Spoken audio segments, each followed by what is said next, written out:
10, 9, 8, 7. Hi, everybody. How y'all doing? Wait, I need to, there we go. Now I can see you all. Oh, I forgot to change my shirt. I forgot to put on my Zoom Test Kitchen shirt. Sorry, and my black. That's more important. It has to be black.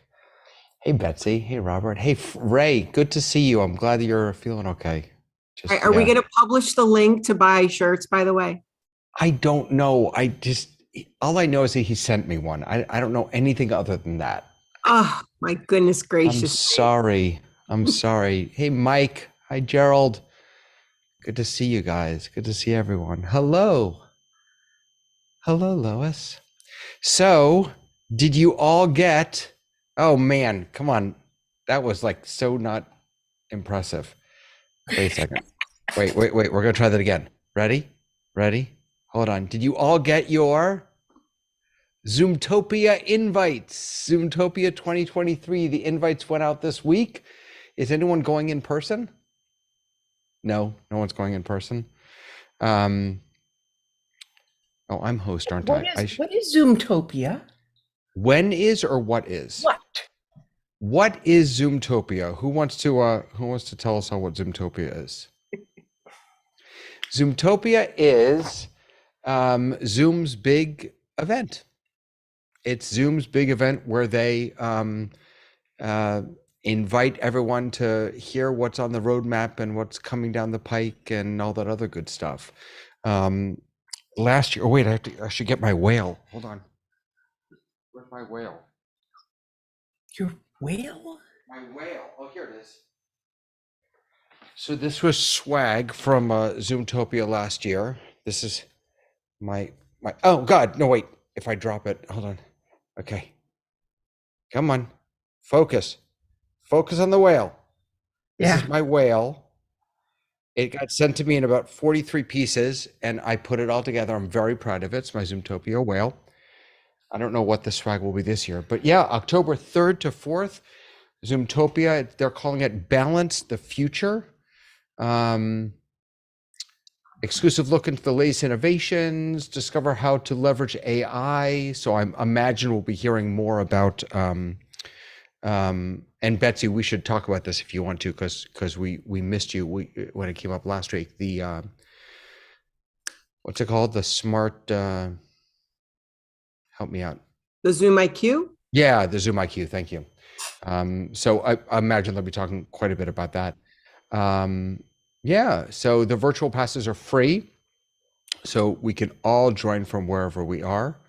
And it was good. I enjoyed it last year. It was nice. You can also watch last year's show up here. So, So is Zoom Test Kitchen going to be one of the offerings of Zoomtopia at our regular time? You mean, are we doing like a watch party? Oh, we should. That would be fun. I mean, is Zoomtopia, and they've got all those things you can attend, and then virtually you can come to the Zoom Test Kitchen.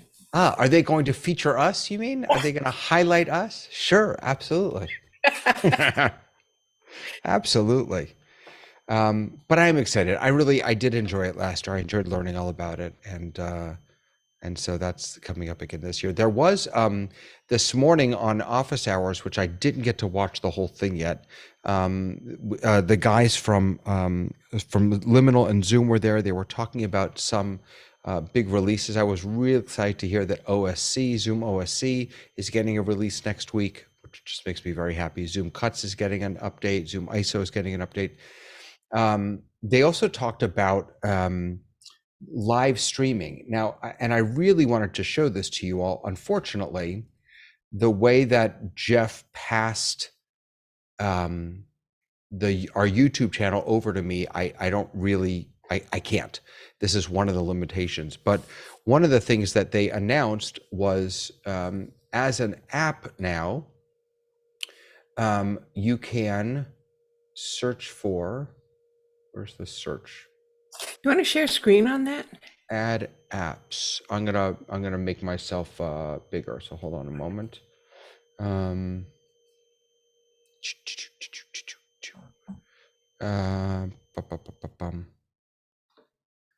Okay.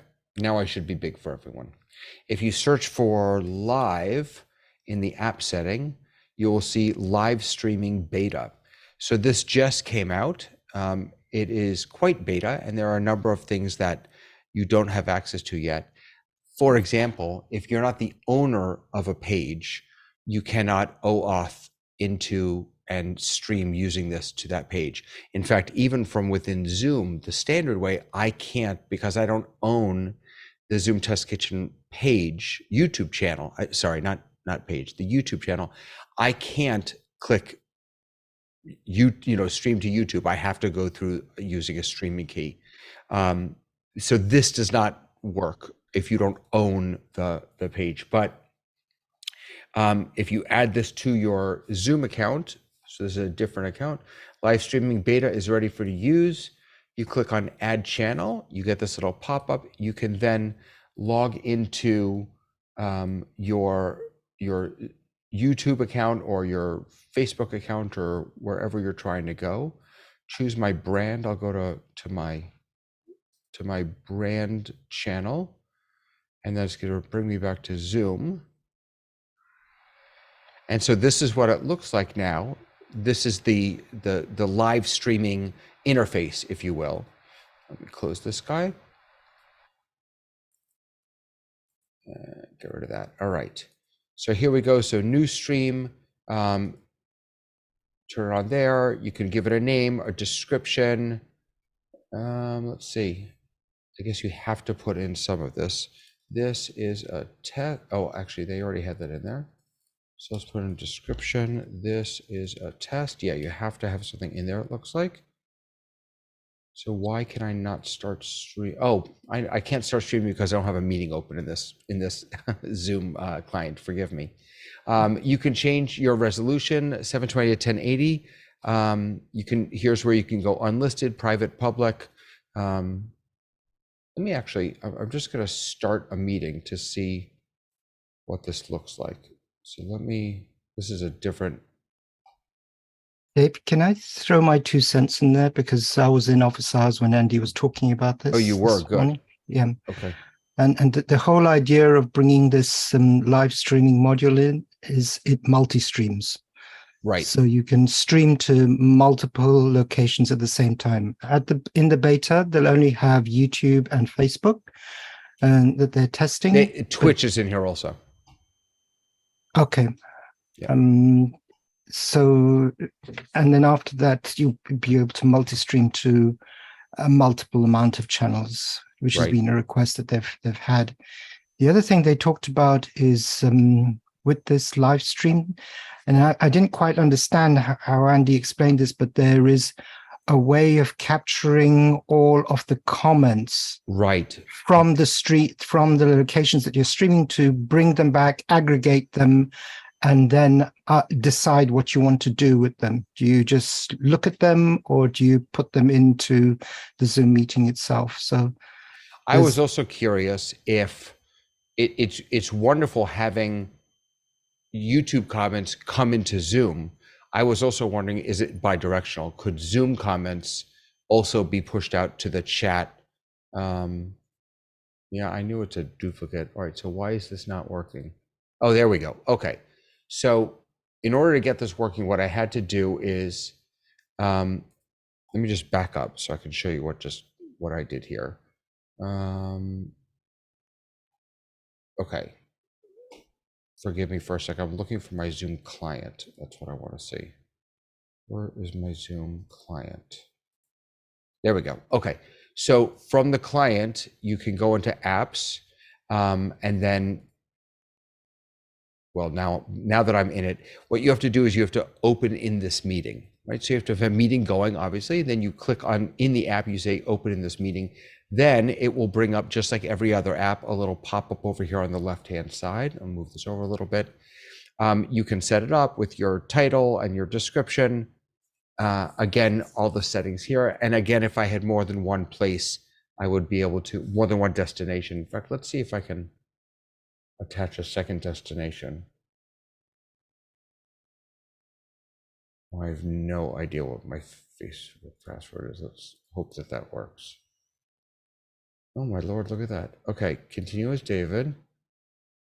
Zoom video live stream production. All right, open Zoom. So there we go. So now I've got 2 channels attached here, Facebook and YouTube. Interesting. So this is going to, this did not pick up my pages. This is just going to my profile. And I believe it says actually in the app, I believe it says that this is coming. In order, I have to stop this in order to go back to the app information. So, and then you just click start streaming, and then presumably comments will come in here. And again, one of the things I was curious about is, is that bidirectionality there. Let me go ahead and end this just so I can go back to. Now, why am I not? Come on.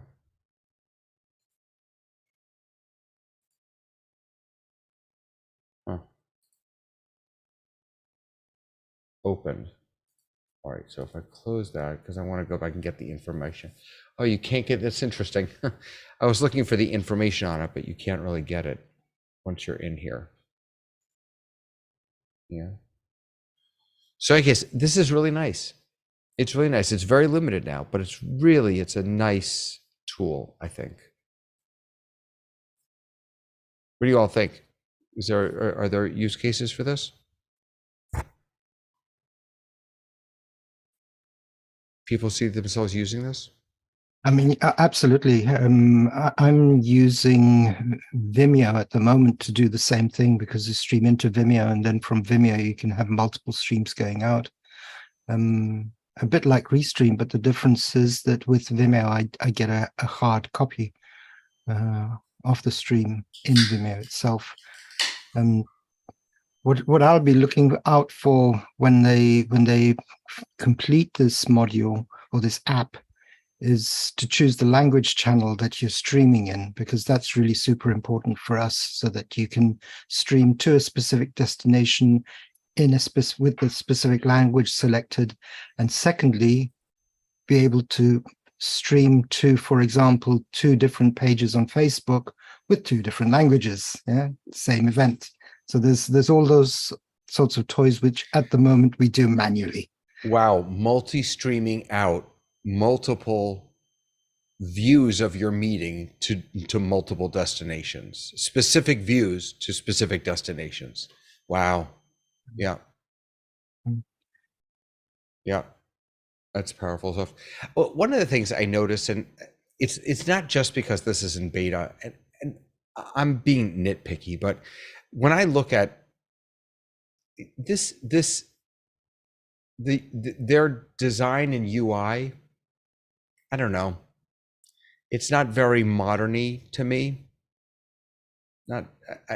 It's just kind of utilitarian, which I guess is fine. It's not as inviting as I wish it would, be. But even in the things that I don't know. I'm nitpicking, but so in any case, so that's the live streaming beta, which I think is kind of exciting. Frank is writing.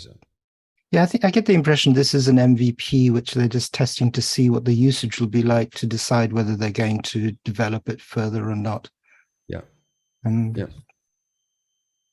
we are the guinea pigs that play with everything they put out before it goes out to the masses, which is fantastic. Sorry, I interrupted you. What were you going to say, Robert? Yeah, and I think in the context of Zoom events and the webinar with the back office, that's where they're really looking for in terms of production. And this is one of those functionalities that they need. Yeah. Well, we need. Yep. Good stuff. Betsy, how you doing, Betsy? I'm good. Let's talk about video filters, because we love video filters and virtual backgrounds here. I think you all know, you've heard me enough, that I teach my audience uses native Zoom, pure Zoom, native Zoom, not a lot of external third-party tools. And so I bring them the tips and tricks they need to make it more impactful using native Zoom. So I have a class coming up where I'm showing them, it's for real estate educators. And so I want to show them these video filters and how, like, literally you can have looks like a slide right here on the screen with you. And I did it for me as a host, and I went in there now. I wanted to try a different one, see how easy it is to switch, and I don't see them as options. So is there a security setting that's preventing me from, yeah? Well, so there is a security, you do have to, I believe, turn that on. I'm trying to get to it now so that we can Okay, thank you. take a look.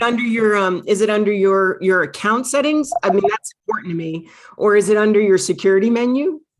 But see if I can just ask you, did you log into the same Zoom account that you had set them up earlier on? Always. Thank you, Robert. Yeah, always. Yes.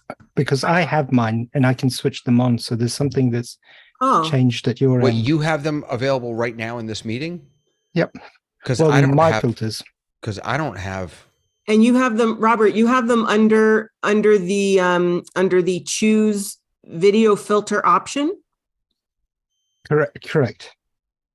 Because I have all of the basic ones. I have the Daisy and all the ones that come with it.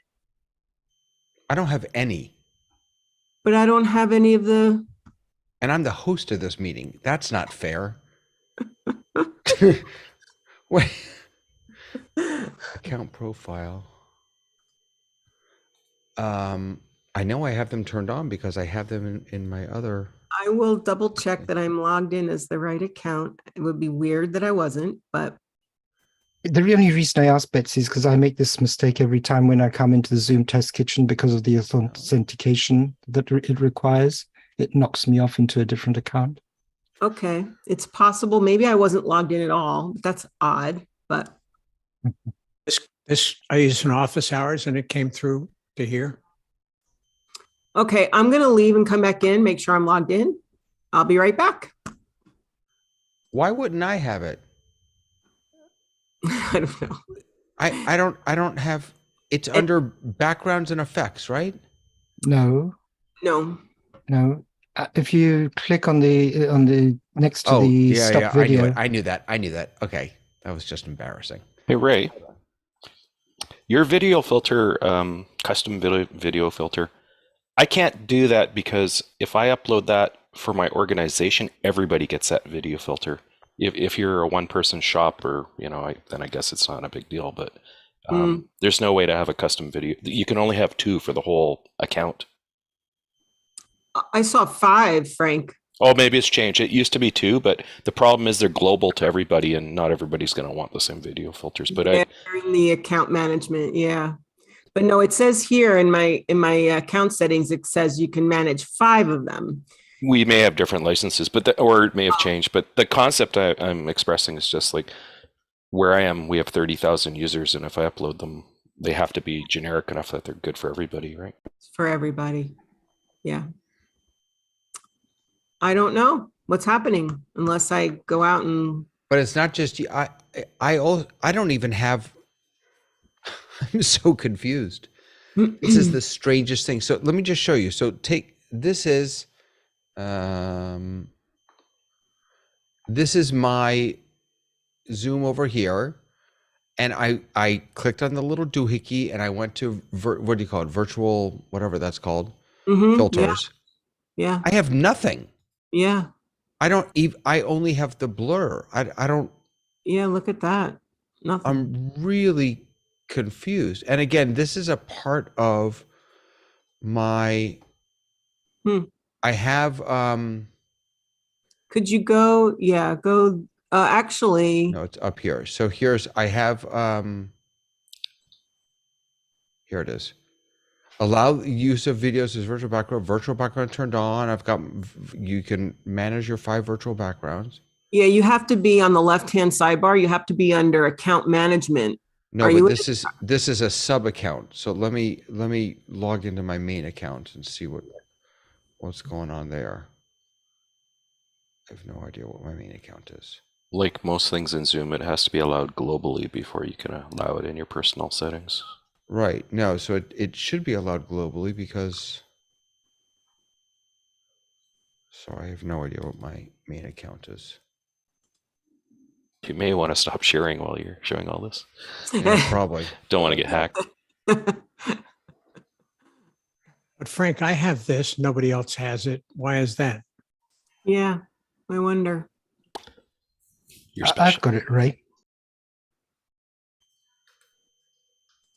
Because this was put in for just the monitors at after hours. And I was able to download it and put it in, and yet nobody else in after hours can get it. Ken's got one. See, I've got it turned on my main doohickey. Look at that. Wow. So I was not logged in, Robert. And look at that. I've never noticed that. There's a sign in now in the upper right corner next to the timer. All these things that they add and they never. Wait a second. What are you saying? There's a sign in where? Yeah. Here, let me just take a screenshot so that you can see. It'll be of Ray's head because he's in the upper right corner. Smile, Ray.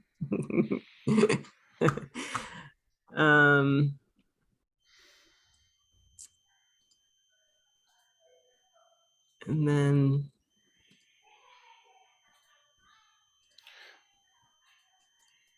I mean, I must be logged in because that's how I started the meeting, right? Where did you see the login thing that I'm missing? David, how did you start the meeting if you logged into Jeff's account? No, this is on a different account. Remember, we moved it over to I created a Zoom Test Kitchen account in my business account. Okay, and which account are you logged into? I thought I was logged into that one. Oh, but it's in Zoom Cuts. Maybe that's the issue. Maybe Zoom Cuts doesn't have. I wonder. Maybe Zoom Cuts doesn't have that yet. I didn't load Zoom Cuts, so I don't know. Yeah. Okay. Okay. I have So Betsy, yeah. Betsy, so what did you find? Where's the logout button that you said you found? What was that? Would you like me to share my screen and I'll? Yeah, sure, of course. Okay, hold on. It's of Ray's head, so because the sign in was above his head. So Ray has a beautiful head. Here we go. Oh, there you go, Ray. Look at that. So in the upper right corner, you see up there. So we have the timer, the view button, and then right to the left of there, sign in. I've never seen that before. And I don't know what I usually am never logged out, but I was. So thank you, Robert. That was the reason. That's really fascinating. I wonder if maybe there was an update or something that logged you out automatically, and possibly very, very odd. But now I've got them. So that was it. So there you go. Sign in now. Now, Ray, you're going to be in my next blog. So thank you. Appreciate it. That's fantastic. All right. So there you go.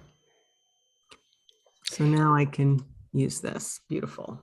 While we're over with you, Betsy, did you want to talk at all about Zoom IQ and kind of what you were thinking about there? And because you had brought it up last week, I think, didn't you? Yeah, I especially I've been using Zoom IQ, the meeting summary, and I've been using Zoom Clips. So those are the two new features. And I mean, I'm always curious about what everybody else is seeing and finding. The meeting summary I find is pretty comprehensive. in that it mentions everybody's name who speaks up in a narrative way. I'd have to find one in order to share it. I have them. I'm just always curious what other people are using and finding. Anyway, very proud now of my video filter that I have it up there, because these are some of the features I'm going to show my audience. In that, first of all, how many of you got as many DMs about the change in the privacy settings like I did? People wanted to know what was up. And so I want to show the Zoom IQ for that reason, because that's really where the AI is being used in terms of your, what's being said inside the meeting. And comparing that to the people ask me for transcripts, they ask me for the meeting summary, and then finally the clips, which is not really related, but I do see some of the limitations so far with Zoom clips in that you can't download them yet. I know it's beta, but I know I thought you can give people. I thought that you could give people the option, just like you can with Zoom recordings. You can give people the option to download them. Correct? Not the clips yet. They can't be downloaded yet. Not that I've seen. You can share the link. Beautiful. You can see how many people have watched it. It's a higher resolution. Beautiful. So I can record my face. I can be in a little circle. I can't change the share during the recording. So compared to if I just recorded myself in the Zoom meeting and did a regular share screen, that's not as high quality as the Zoom clip. So I like that. However, when you share it, or even when it sits in my account, I cannot download it. And that would be helpful so that it could be repurposed a little bit better. But so here's, I'll just show you all. So we're talking about Zoom clips. And so this is, let me actually go back. When you come into Zoom clips, you can create a clip right there. It'll bring up this little doohickey here. And you have the 3 views. Again, you've got screen share and a pip, or just screen share, or just the camera. You can choose your audio source, your camera, what the quality is going to be. You have some advanced setting, and then start recording. So and once you hit start recording, you get, oh, I dragged the wrong thing over. Hold on. I want to show you this because, let me stop this and, oh, wow. You get multiple floating windows. And because I have, it's interesting, processing, view more clips. Let me try that one more time. All right, so it keeps popping it up on the wrong video. So I'm going to drag this over. So these are the 2 windows that pop up when you say you want to record. And now I'm going to start recording, and it brings up, it gives you a little countdown, and then it starts recording. So now I'll finish. And so it'll then pop you into the recording. So I have 3 recordings here. And if you go into one, you can obviously play it. As she was saying, you can share it. You can put an email in, or you can copy the link. You can decide if it's with anyone or just people you invite. You can also just very quickly grab the link by clicking right there. And then you've got edit and move to trash. Edit is just changing the thumbnail, title, description, and tags.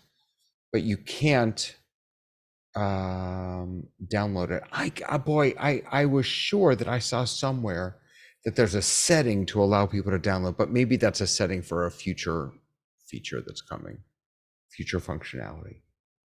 I started to make, I was beta testing the live streaming thing.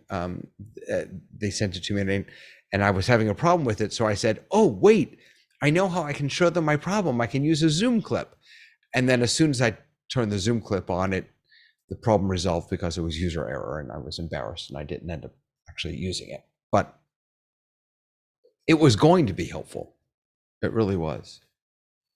Could you, David, could you just go back there? I'm really curious because people are going to ask me, is anyone using the tags yet? And to what efficiency when you go back in there and you edit? Yeah.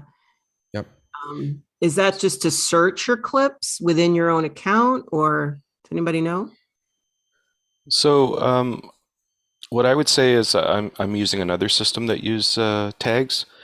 A lot of systems don't use folders anymore. Your tags are your folders. So if you put a tag 2023 on every video for this year, that would be one folder. Next year you will use 2024. If you have another tag like meetings instead of like tutorials or something, that would be another tag. And when you add multiple tags in a search, it refines it to the group of videos or singular video that applies. So that's how you should think about it. Great, thank you, Frank. I now see it actually on the main clip screen. There's a selection by tag. Thank you. Mm-hmm. So I have 3 videos. I just tagged 2 of them. So now I can select a tag. I tagged it ZTK, and then it'll filter those down. Beautiful. I get why tags make a lot of sense. My obsessive compulsive, if I can't have folders, it's going to be a problem. Like if I just have a mess of. I used to feel that way, but tags are way more efficient. Oh, I don't because 2 media items can share common tags, or they can be discrete. You're not bound to being in one folder. Your searches are more powerful now because things can exist in multiple tagging scenarios or hierarchies, whatever you want to call it.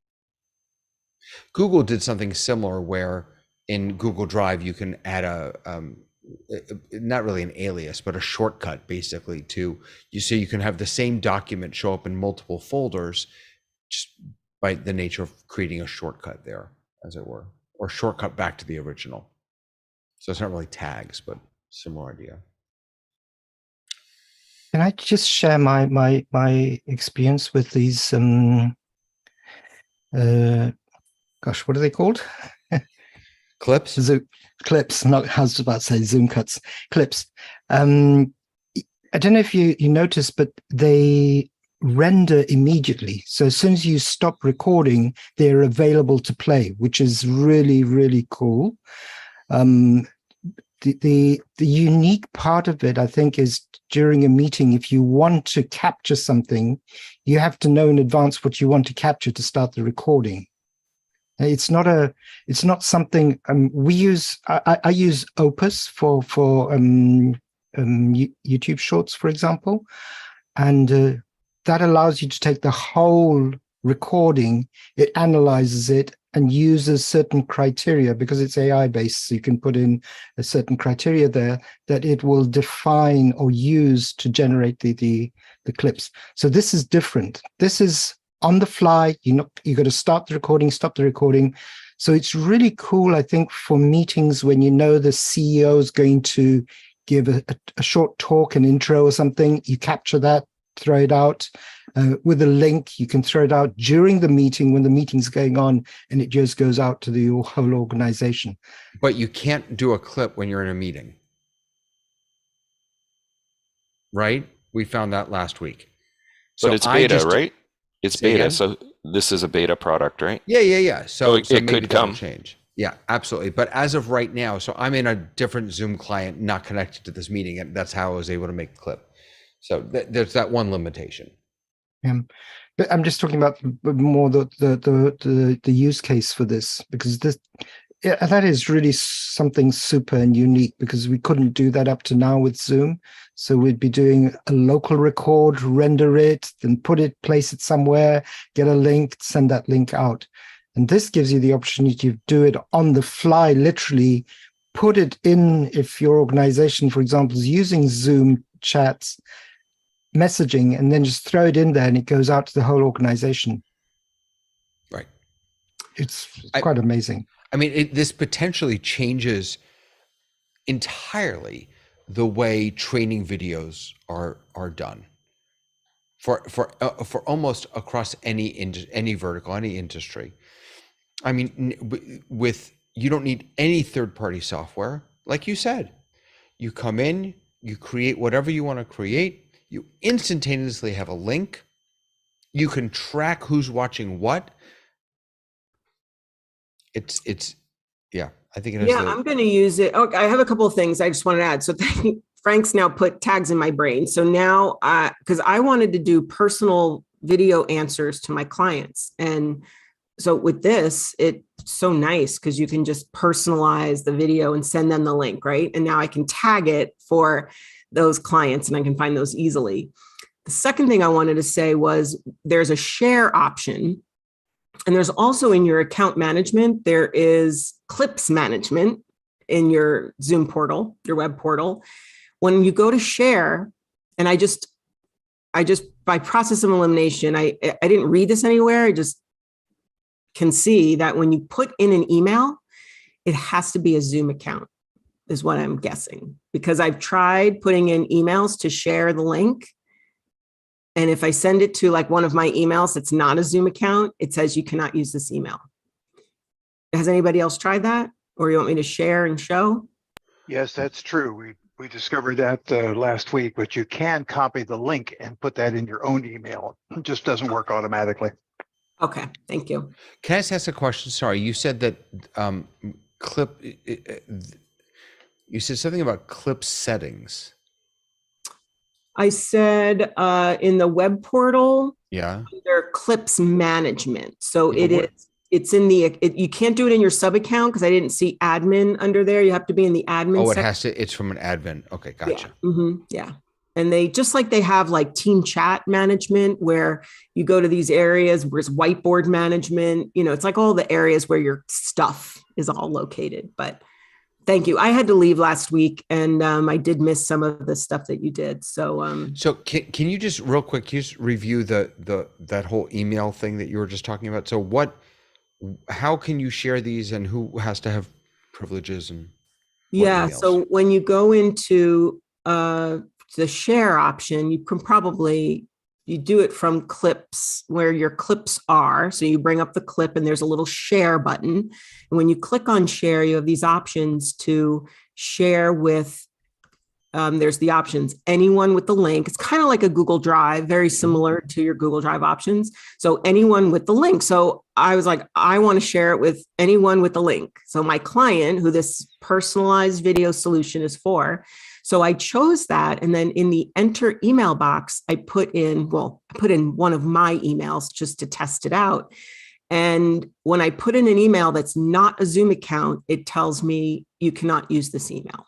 So, and based on what Ken just said, you had gone over this last week, that it has to be a Zoom account to use that feature and email directly from internally. However, if I use copy link and then just put it in my own email, then it would work with that setting. Anyone with the link can view. Yeah. That's correct. And that's an advance over last week, because last week it didn't tell you couldn't use it. It just went into the bit bucket. So now at least they're flagging that as a we can't do this problem. So there you go. Beta. I'm trying to test this out, but I don't have an email that isn't connected to a Zoom account. This is a real problem. Actually, we're live streaming. Crazy. I guess I could just make one up. See, I'm not getting that. Wait, let me share. There I'm it is. able to share this email. Okay. Yeah. Huh. Why do you think that is? Why could you? I mean, it's the same. You're still granting them the same privileges by copy link. Why would it make you go that extra step and not allow you to just put any email in here? Well, I can only go by my hunch based on what I've learned about Zoom in the last couple of years, which is that there is this internal versus external. And especially when you're in the team chat, I would love to do a whole session on team chat, group chat, which I do a lot with my audiences. And so there's a lot of this, are you internal or are you an external user? And that's the only thing I can think of is that when you're using this interface here, it's seeing it as not even as an internal user, but you know how Zoom made the change recently, like maybe in the last year, about needing to have a Zoom account. You can't just be a person, you know, like, and use an email address. There's just these added security measures. So maybe that's why when you're using the interface here, you have to have a Zoom account as opposed to just, you know, copying the link and going elsewhere. So I don't know. I can kind of see why, but I just wanted to make sure. I always love asking in here because when I'm testing things out, I'm not really knowing what I'm testing it off of based on it. Because if I can't see it documented, I don't know for sure. So yeah. Robert. Yeah. Betsy, I'm looking at the Zoom portal in my account where we have clips beta, and there's an option there that says shared with me. I'm assuming that in the shared with me, that's where I'll see all of the clips that someone has shared with me on my Zoom account because I'm logged into this specific Zoom account.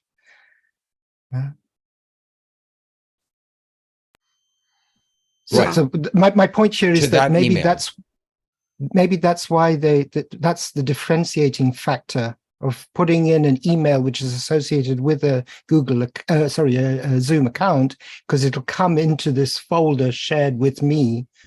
Someone has shared something with me. It's just like Google Docs, really. You're not actually right. You're not actually sharing it with the person. You're just providing them a link to access it. Whereas sharing, they have to have a Google Drive for Google, and for Zoom they have to have a Zoom account. Yeah, that's it exactly. That it's not just using the interface to send the email, it's using the interface to find their account and keep track so that it can show up there and curate. It's like curating it, right, for them. Yeah. The only other hunch that I wanted to add from a business point of view might be that they want you to be in the Zoom ecosystem, right? Yeah. So yep. So if that email is not associated with any Zoom account at all, anywhere, no matter, you know, be it your own based account with like Frank would have within his organization, or even in the Zoom ecosystem, wherever, by business account or personal account or whatever, then Zoom would like you to be part of that, of course. David, if you wouldn't mind, and thank you, Mike, for that, by the way. I just have a question about that screen now that I'm looking at it, the main Clips beta screen, where it has like the shared with me across the top. And when you look at all those thumbnails, on the thumbnail, if you just float your pointer over one, you have the little paper clip. Yeah. Just float it over one of your thumbnail. Yeah. That paper clip, does anybody know how you can tell what your settings are? Like, you know, if we now know that shared links have one of those 3 settings, only with you, anyone in your organization, or anyone with the link, is there a way to tell by looking at this screen what the share setting is? Because you're right, because copy link, depending on your share settings, copy link will only work for certain people. Yeah, so I was just wondering, it just kind of popped in my head, like, how would I know from here what my share settings were? I have to go to the 3 dots, the more menu. More share. And then I have to look in there to see what the share settings are. Right. So right now, mine is set by default, I guess it's set to my org. And so copying this isn't going to do any of you any good because none of you are in my org. Right. Huh. So I'm just going to try one. Yeah, I guess you would have to check the share settings first and make sure. Maybe there's a default eventually where you can always have it shared to anyone with the link. And then it would be nice. It'd be nice also to have a column here to be able to, you know, to say, so I can see it right here. What is shared where? You do have the tags, those are visible here. Are those visible in this view? I forgot. They're not visible in this view. So when you're in thumbnail view, you've got the title, the description, how long ago, there's a star if you want, you've got the duration, and you've got the number of views. When you go to list view, you've got, they add tags to that, which I find really helpful.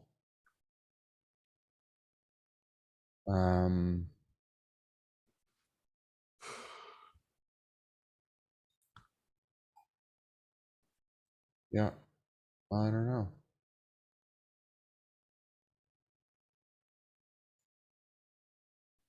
I don't know. I just put the link to the Zoom Clips user guide in the chat. There's a user guide. All right. Usually user guides are my friend, so I usually read them quite often.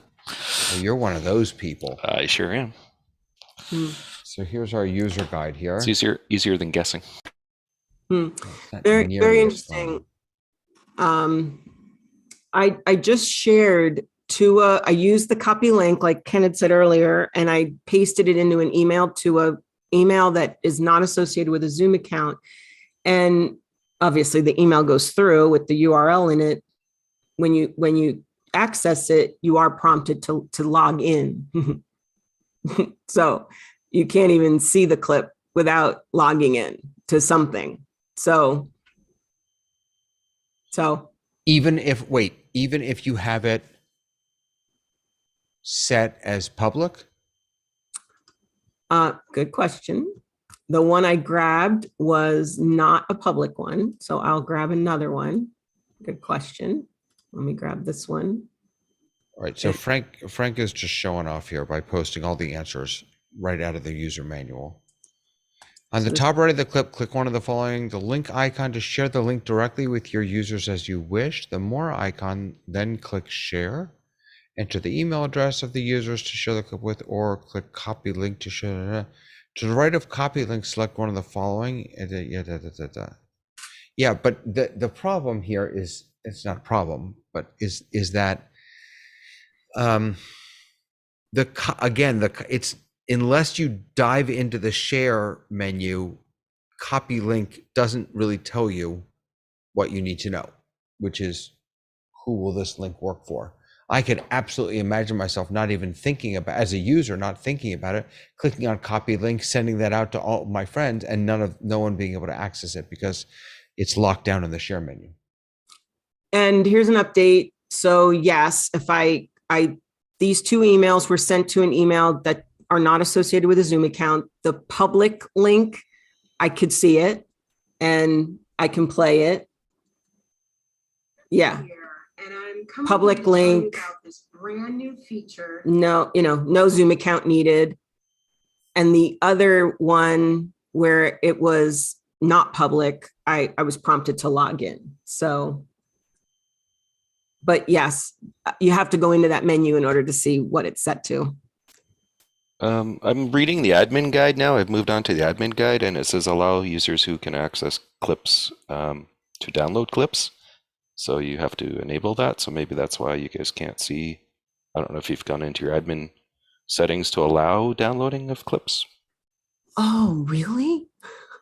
This is why I come here. Do you want the admin guide too? I'll give you the link. Yes, please. All right. Yeah, so here you go. Right. I knew that there was something in there about downloading clips. My favorite place on earth.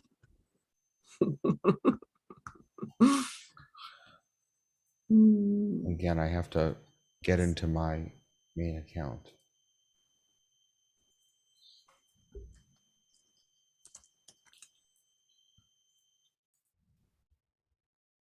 Oh my goodness. Interesting. Clip names can be up to 50 characters. Is that good? It's the limitation right now. All right, let's jump back in and we'll look for, so this is going to be in account management again, presumably, account settings. Oh no, clip management. There's clip management. No, that's not what I wanted. What is document? Oh, it's interesting. Okay. Look at that. Did they just add that download feature and I just didn't see it a week ago? Is that possible? We had talked about it a little bit last week. Yeah, here it is. Awesome. Thank you, Frank. That just made my day. So Allow users who can access go clips. now. Allow users who can access clips to download clips. And admins can download clips when this option is disabled.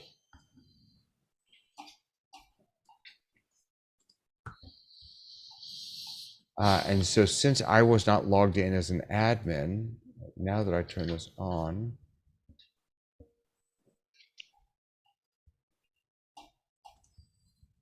I've lost my mouse. So.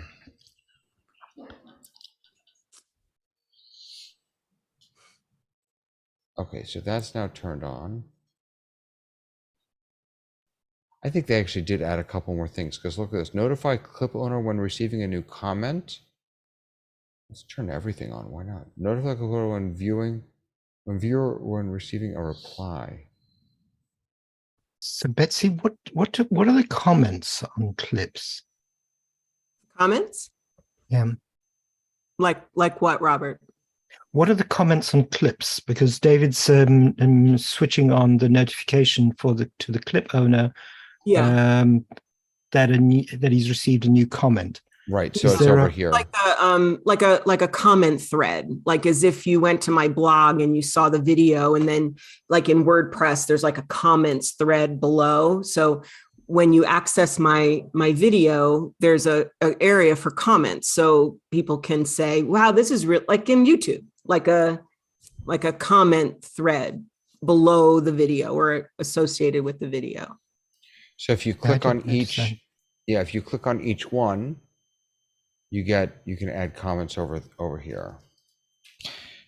Can I just suggest something? And they're also, sorry, Sure. they're also tagged, just like in YouTube, just like in a live YouTube, they're tagged to the time in the video when it was made.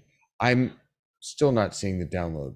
for what Yeah, it's me worth. too. I noticed there that it said when this was disabled, the admin should still be able to download. And then I'm like, well, that's not true, because Yeah. I've never been able to download. So Yeah. Frank, have you found the download at all? I don't have access to clips. It's not available for education yet. Gotcha. Oh, that may be a coming soon. I talked to my rep. It is coming. I don't know the timeline. Oh, okay. Yeah. Anybody on here found downloads?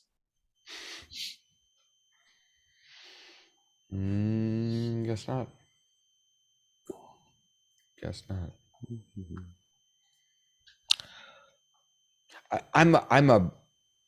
I'm most definitely a fan of having downloads available. Having said that, there's something pretty magical about being able to share something so quickly with a link, not having to worry about, do I have space to download this? Not having to download, upload, re-upload, reshare. It lives in a link, and it's just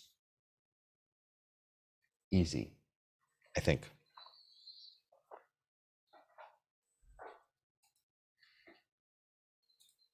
All right. Well, that's some clips fun. Oh, I just had one more comment about clips. Yeah, please. Comments. I've been burned by comments quite often in the past. I have a sort of I don't know, a philosophy that most tools that have comments should have comment moderation built in. You can get comments that are unwanted or that can be racist or inflammatory. I think it would behoove Zoom to put some kind of comment moderation. Either the account owner or the clip owner should be able to approve the comment or not allow comments. It depends, right? But there should be more built around that. I wonder if, do you all remember when we came out, we had some fun with this. Wait, come back. The chat etiquette tool.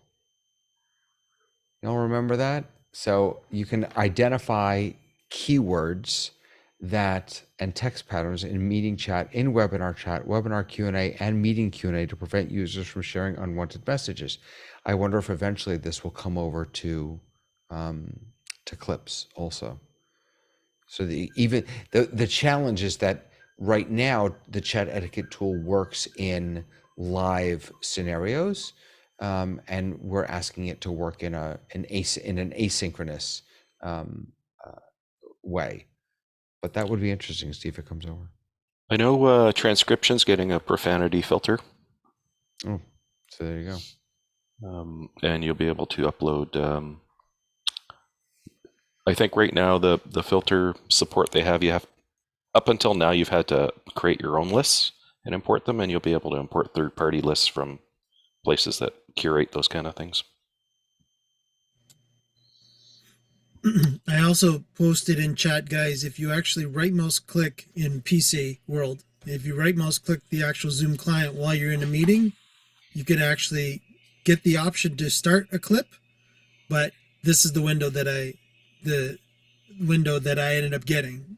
I could not start my clip unless I exited the current meeting I was in.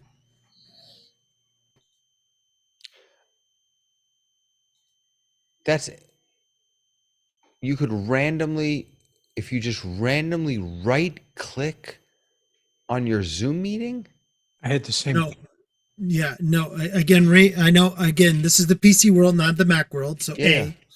A, and B, yeah, with Ray and I are both on the PC world. Yeah, as far as the group is concerned. But again, if you right mouse click on the actual Zoom client, we're given options at the bottom, and one of them is actually says create clip. Oh, one of them is. Oh. Yeah, and that was the window that actually popped up because I'm in the meeting with everybody here.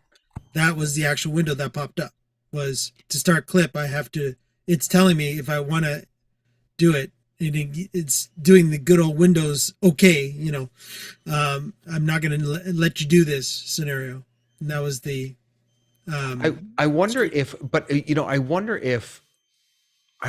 if what it might be coming down the line that you could create a clip in a meeting.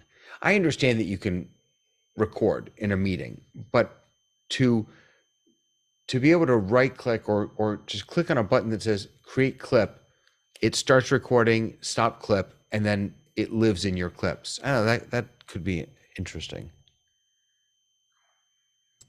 I know we've played around a little bit with that. Actually, Robert did that a bit a few meetings ago, where if we had, remind me, Robert, you had co-host for our meeting here, and you actually started your own local record and stopped your own local record. So it was similar. It could be similar to something like that, David, what you're talking about, but it actually to be clip mode versus a clip function versus it being a meeting function. It sounds like it's semi there, what you're talking about. Yeah. Frank, what do you mean share menu? Oh, you want to share a clip in a meeting? Once this is out of beta, like I hope they add more features. The share screen, advanced sharing, that sort of thing. Oh, I would like that to be linked to my clip library so that in a meeting I could share a clip. I think that would be very powerful. Yeah. So you can pre-record stuff, you can get things ready, and then that's fantastic. Yep. Well, if we can find downloads, then I can just bring them up from a folder and I can share them that way. But well, I don't know if anyone here is a fan of this, but I put in feature requests all the time, and the more feature requests they get, the more they are likely to be actioned. Right? Pay attention to it. Yeah. That's a great suggestion.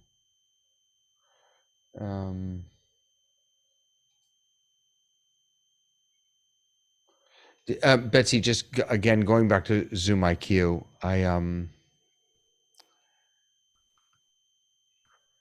sorry, I just got distracted. Why I'm getting notifications in chat about thumbs up. Why is that? Is that normal?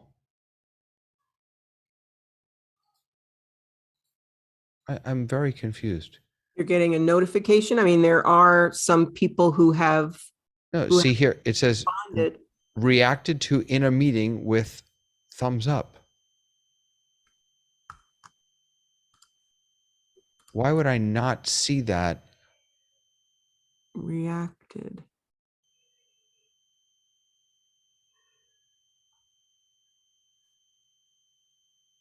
there's something going on. Oh, see, again, this is a Clips thing this has to be a Clips thing. I keep forgetting I'm in Clips because I'm just so used to using it. Because I don't have the updated chat features, right? Where I can't respond in Clips. I can't yet respond to chats with thumbs up. You're referring to Zoom cuts, David? What did I? Sorry. You said clips. You're referring Oh, to I'm Zoom sorry. cuts. Zoom cuts. I'm so I sorry. made the same mistake earlier on. I'm so sorry. Zoom cuts. Right. So this must not be in Zoom cuts yet, where I don't have reply. I can't create a thread. It's frustrating. Okay. And Maybe by those the will way, come in the update next week. David, I have to log off in a few minutes, and I know you had a question about you were bringing it back to Zoom IQ. And I just want to say, yeah, I haven't turned it on yet because I think I'm gonna love it, and I don't want to end up having to pay for it.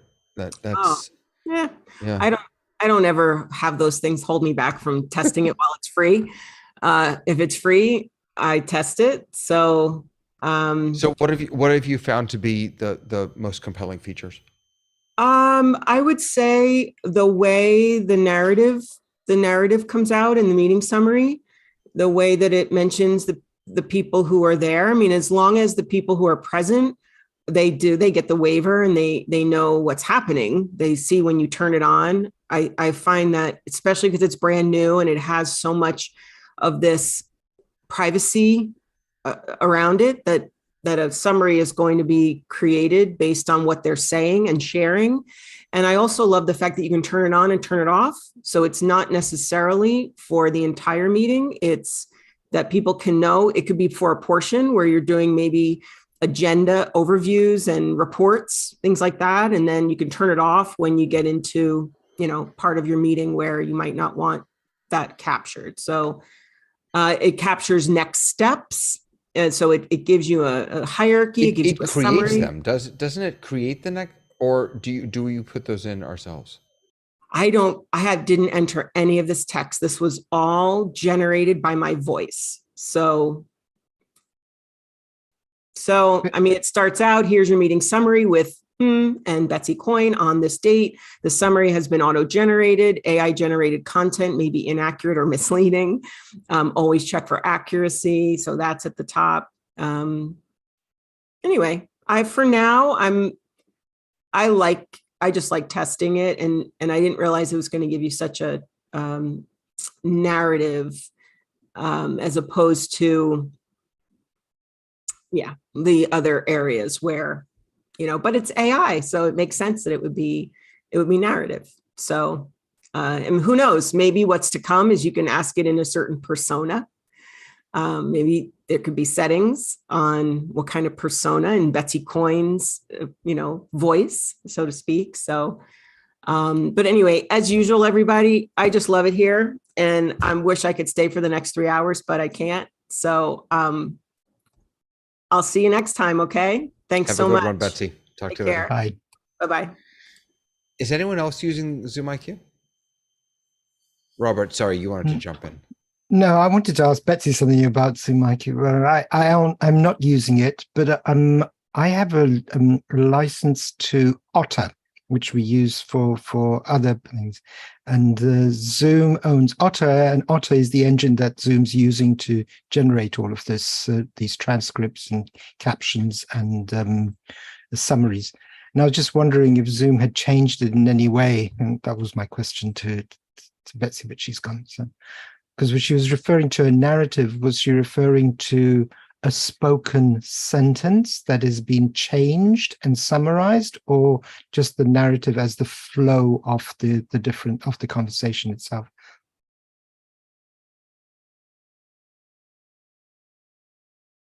I'm not sure. It's interesting.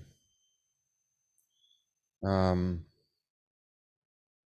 the way, I just went in, she just convinced me to just try it. So I went in to turn it on, and there's something else here now too, which maybe this isn't new, but now there's meeting, come on, Zoom, there we go. there's meeting summary.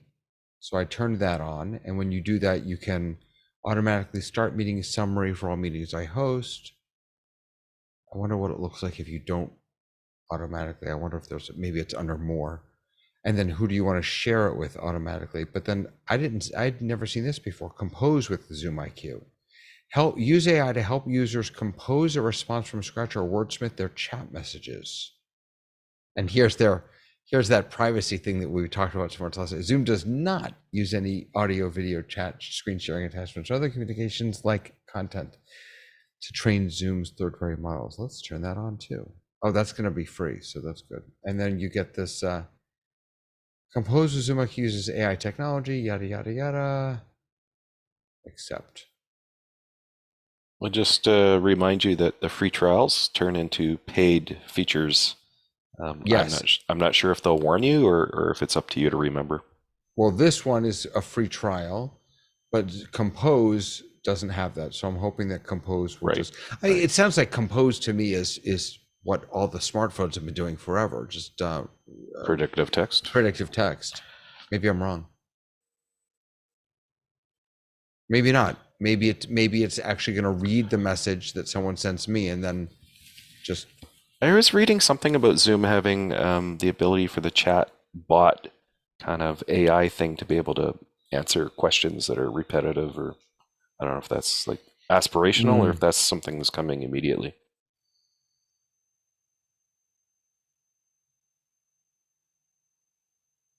That's interesting because that's sort of a feature of ZoomOSC that I love using, is the ability to pre-populate answers in chat messages and then just.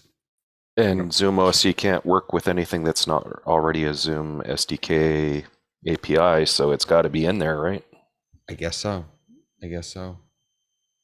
Right, the ability to, but there's no AI going on there. I have to pre-populate the answers and then pre-canned responses, right? Whatever. Pre-canned, exactly right.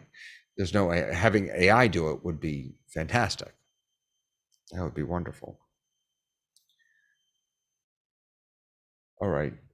So I turned this on now in the main, in my admin. So now let me switch over to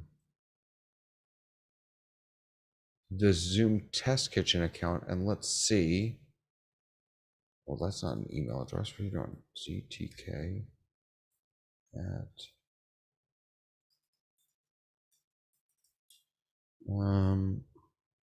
turn that off just for a second.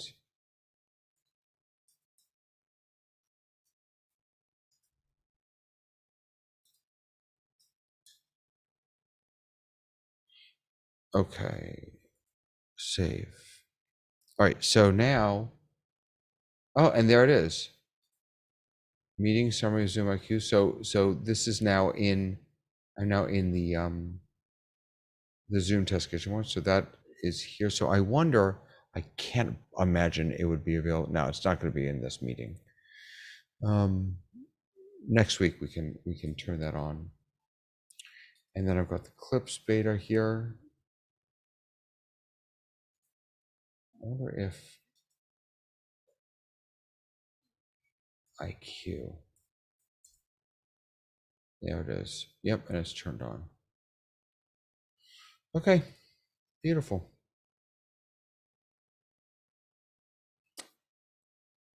Any predictions for what's coming next at Zoomtopia?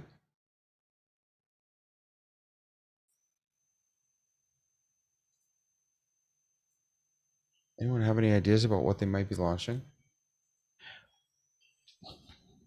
Andy talked a little bit about it today during office hours. He just mentioned what they'll be talking about, but he didn't mention anything specific that hasn't been announced yet. Didn't he say, I just caught the beginning of this, he talked about the producer thing that they announced, right? Zoom Studio. Mm-hmm. Zoom Studio, thank you. Yeah. Mm-hmm. And that's still only in Zoom Events, right? It's in Zoom. Well, apparently, I haven't tried it yet, but apparently it works in the following way. if you have a Zoom events license and a webinar license, it'll also work in the webinar. So it works, yeah, which is interesting. That's interesting. That's what Andy said today, which I was listening to very carefully. And I thought, maybe this is worthwhile looking at a minimalistic Zoom events license just to get the Zoom Studio for webinars. Yeah, that was my thinking at the moment when I heard that. God, that makes a lot of sense. I have a Zoom events license, and I hardly ever have Zoom events, but in my webinars, I get the backstage feature just for my regular webinars under the same kind of thinking. They're just milking me dry. Like oh my goodness. Do you think that's an accident? I don't. No. Give you all the goodies if you pay more, right? Yeah. And Frank, do you have webinars? Do you have breakout rooms in your webinars? I do, but most of the people in my organization don't have access to webinar or events. So, yeah. So I can't turn it on globally because most people we don't give webinars a standard license. Okay. What I'm just trying to figure out is the breakout rooms also an option in webinars because you have the Zoom events license? Yes, they're tied to that. You can't. I think you have to have sessions or events to get the breakout rooms in webinar. Mm-hmm. So, and just so everyone knows, there's a $500 difference between Zoom sessions and Zoom events. Sessions is now. I wonder if does anyone know, is Zoom Studio in sessions also?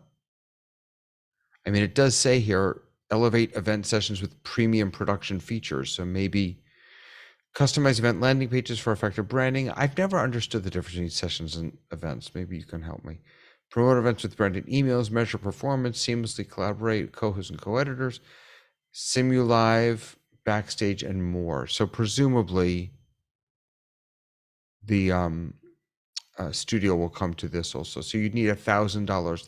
This is the bottom line, that you would need $1,000 in order to get this.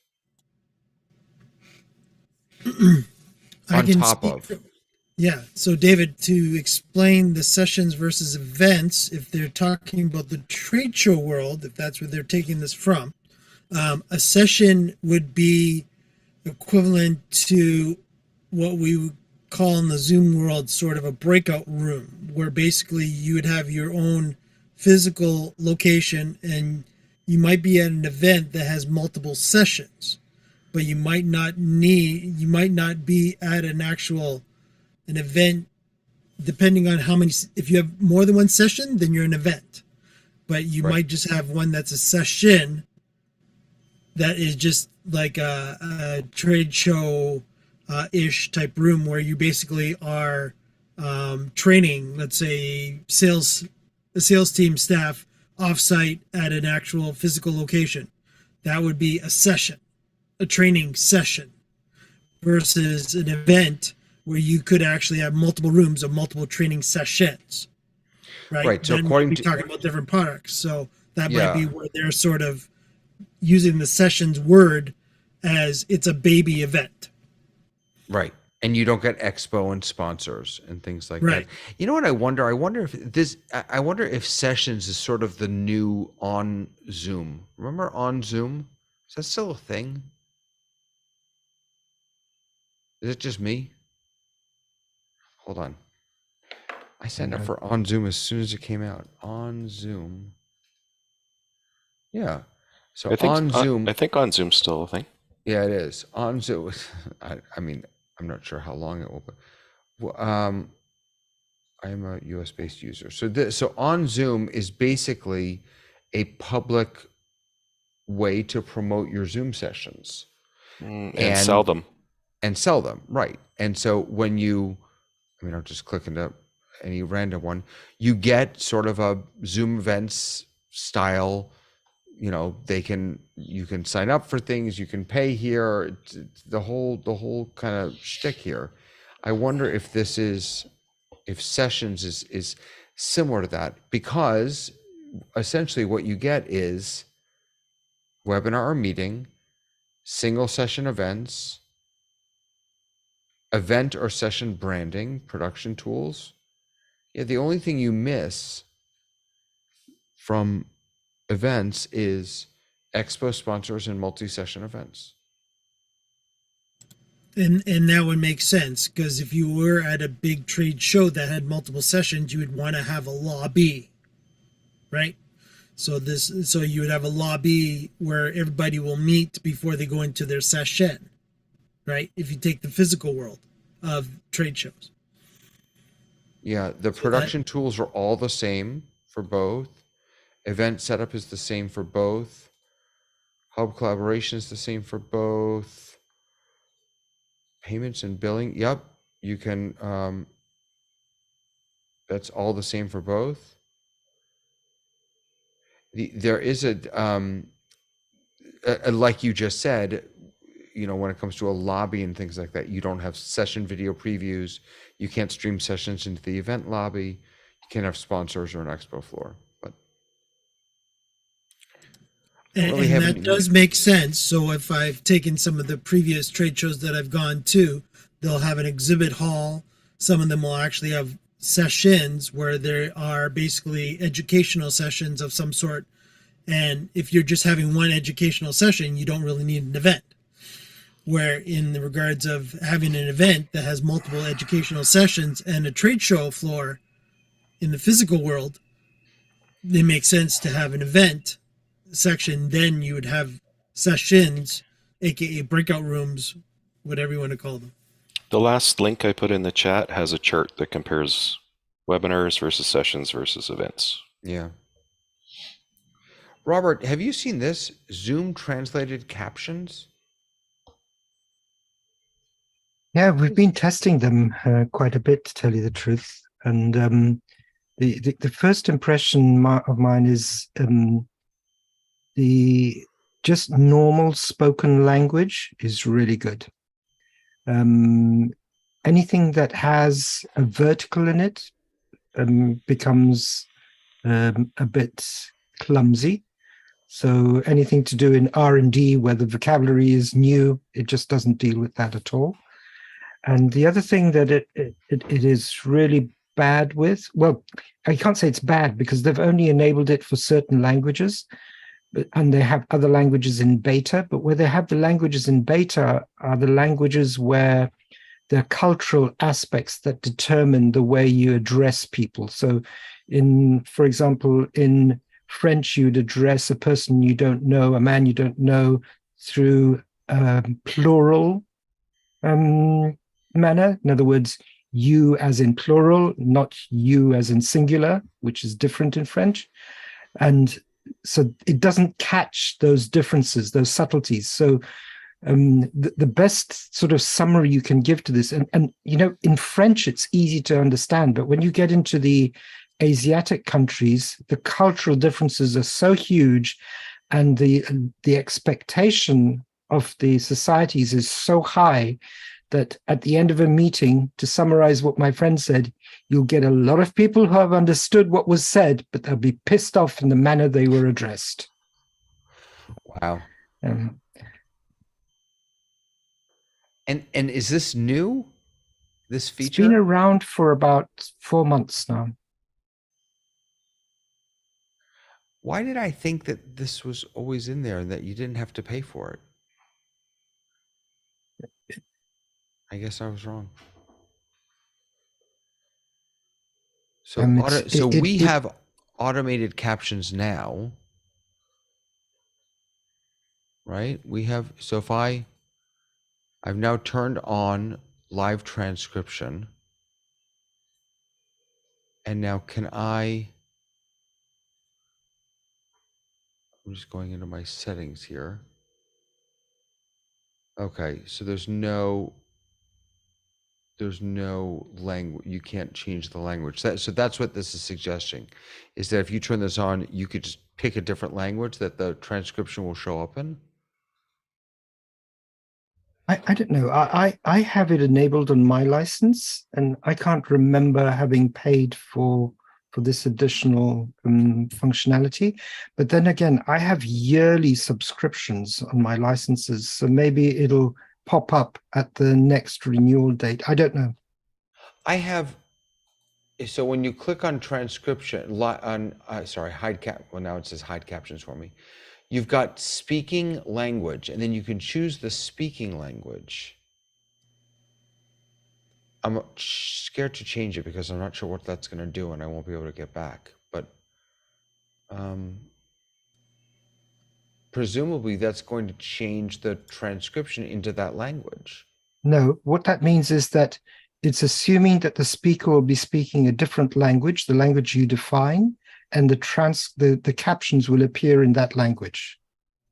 It's not translating them in It's any not way. translating the, okay. Okay. Gotcha. Gotcha. All righty.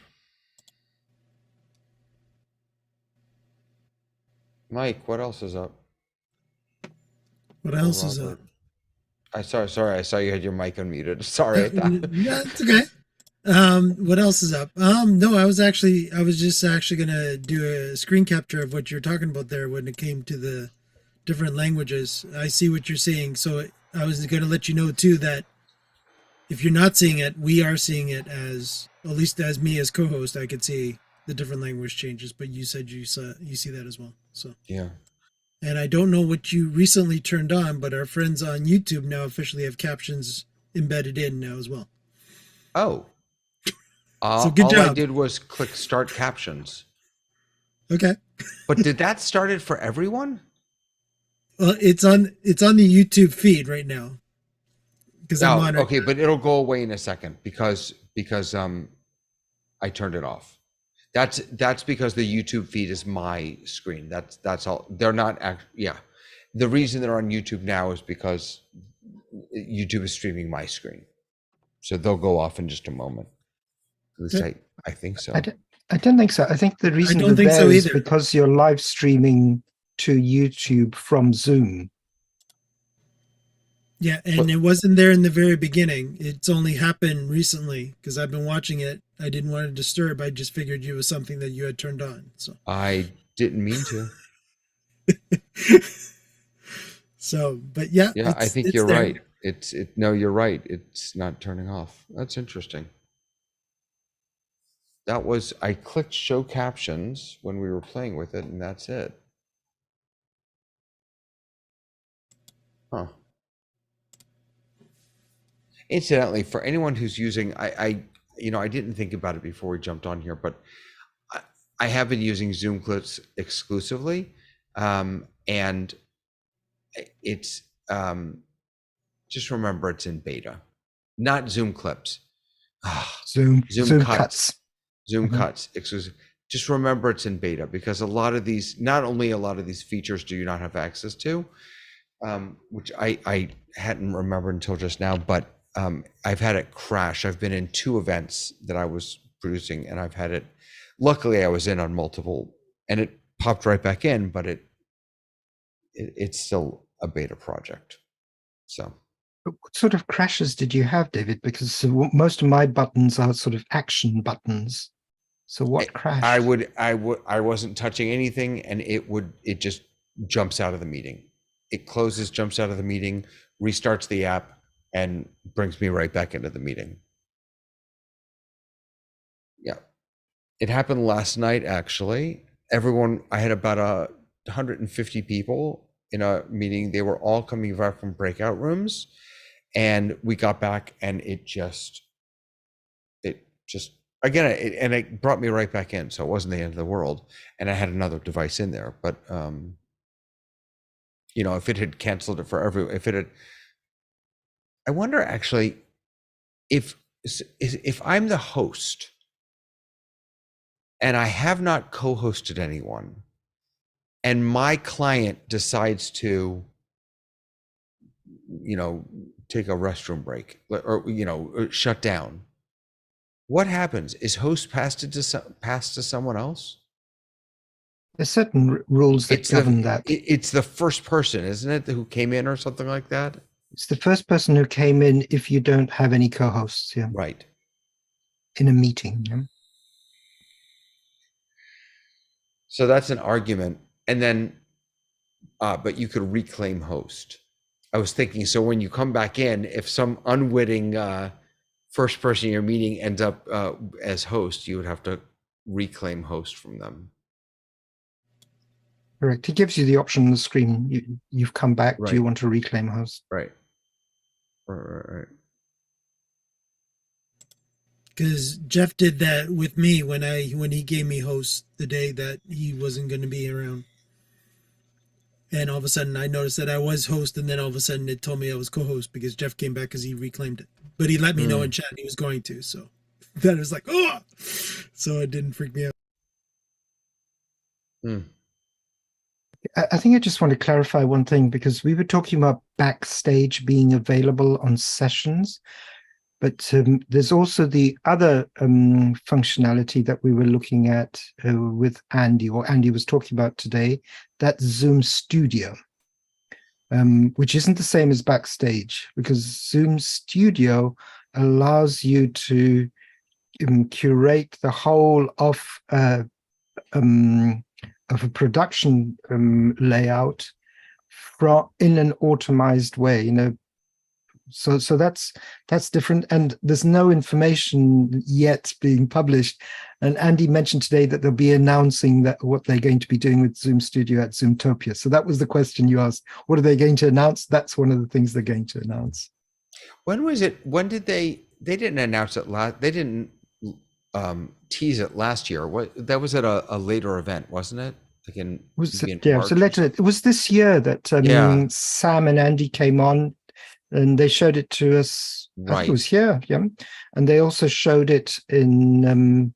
I remember they were at an event somewhere, and they showed it to us, and then they showed it to us on office hours. Okay. All right. Yeah. Thank you for the clarification. So right now, currently on the events or sessions pages, it says professional event tools, and then : Simulive. I'm not sure what Simulive is. Is that the same as the live streaming thing? Simulive would be equivalent to simultaneous live streaming. No, I don't think so. It's when you pre-record. You either have a Zoom webinar or whatever in advance, even if it's just by yourself, and then you play it back. You're simulating a live event. The participants think they're watching a recording, but you can be in the chat answering questions. Right. You're simulating a live event. Yeah. Simulating a live stream. Imagine your president gives a keynote speech in the morning for 200 people on the East Coast, and then you want to do the same thing in the afternoon, but he's not available or she's not available. You can have it in the afternoon as a recording, but you can still answer all the questions in the chat and do other stuff later after. Right. Yeah, I would word that better. In the streaming world, in the streaming world, it's a little different terminology than that, but yeah, there is the two different ways you could do it.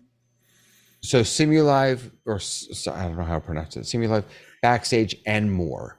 And presumably that and more is there, I hope, because they were working on Zoom Studio, but they weren't and are not ready to, quite put it in here. But I have to imagine that it will be in both. Boy, if you're already paying for a business account to then on top of that add Zoom sessions, I don't know. I just want to play. Doing a lot of sessions. I know, and that's the thing. I don't do any sessions. I just want to play with the toys. Every industry does this. There's features you can't get in certain models of car unless you go up to the special version of the car, right? I don't begrudge them. I mean, it's. Yeah, I think the Zoom Test Kitchen, Frank, next time you're talking to your sales rep, I think the Zoom Test Kitchen should have its own sales rep. So we can get, into, I think we kind of do. His name is Andy Carluccio. I think he takes pretty good care of us, I have to say. Yeah, I did ask you, I actually asked Andy if he could actually pop in today, even though they were going to be in office hours today. He said that he is coming back, David. So he is coming to talk to us like he talked to office hours this week. Good. Good. I'm excited to see what's new in OSC and ISO next week, and cuts, all of them. What else, folks? So I read something interesting today. Zoom is going to have a personal kind of speech denoiser. So it's going to take an audio sample of your environment and of your personal environment, and then it's going to try and clean your audio up. I don't know if you do any video editing, but if you or audio editing where you listen to a sample and you tell it, identify this as noise, and then it uses that to take all the noise out of the soundtrack, it's going to have a similar feature. I can put the text in the chat if you want to read about it. Very smart. That would take the noise cancellation to a whole new There you level. go. It's in the chat. That's in the an upcoming release. It says August 21st version to be announced. So maybe next week we'll see this if they meet their targets. Quite often they don't actually release on the days they hope to release. And Frank, I've been noticing that the release dates used to be Monday, Tuesday, and they seem to be, I've been seeing Thursday, Fridays lately. So Zoom has two kinds of release notes. They have the public release notes and they have private release notes that you have to be under NDA. And quite often in the private ones, the shipping dates slip or they remove features because they're probably encountering issues with the code. But this one was public, so I don't feel bad about talking about it. But even sometimes the public ones slip if something happens. Yeah, because I noticed when the interesting T's and C's happened, I actually had 2, if not 3 minor, again, PC, take into consideration PC we're talking here, updates during the week where, quote unquote, it was just fixed bugs, quote unquote, but in the release notes. Sure. They also, quite often when they release these new features, you'll see they're doing web backend maintenance. It's usually them preparing the servers for this stuff too, right? It always says no operational impact though, but usually when they're doing web backend stuff, quite often they're either patching things or getting new things ready. Is this the same type of denoising that we saw in the Apple, the AirBuds Pro, whatever, the guy was walking around and it was blocking out I don't know. Is that what this is? Is that Crisp? On Apple? Chris, No, Chris that's I have another Crisp, one. but yeah. I don't know. It's hard to say. I think it's probably, we'll find out when we use it, but I don't know if there's a button you'll have to invoke to say take a noise sample, or if it'll just do it automatically, or I don't know how it's going to work yet. I haven't seen it in real life. Yeah, it would be ultimately nice if it would be like a 15-second, you have to be quiet, sit there, click on it, and gives you a bit of a countdown. Would be ideal. Again, I'm just spitballing. I don't know. It'd be ideal if it was like a 3-second countdown, similar to like they do with clips, to let you know that they're about to start the recording of the audio.